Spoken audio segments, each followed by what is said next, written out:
বহুকাল আগেই এক ছোট্ট গ্রামে এক দরিদ্র কিন্তু অত্যন্ত সৎ ছেলে বাস করত। তার নাম ছিল আমির। সে তার বিধবা মায়ের সাথে থাকত এবং তাদের জীবিকা চলত কাঠ কাটার মাধ্যমে। প্রতিদিন সেই বন থেকে কাঠ কেটে বাজারে বিক্রি করত।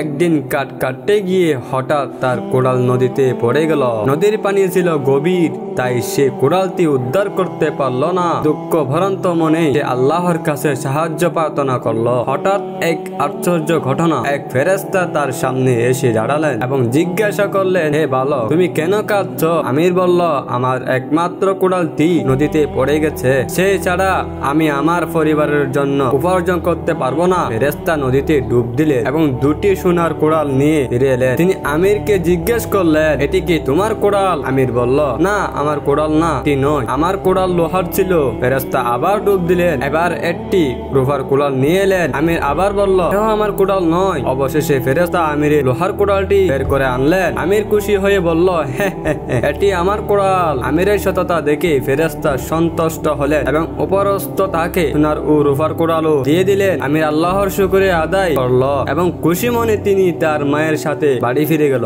বন্ধুরা, সততা ও সত্যবাদিতার প্রতিদান মহান আল্লাহর অবশ্যই দেন। দুনিয়াতে সাময়িক ক্ষতি হলেও আখিরাতের প্রতিদান পাওয়া যাবে।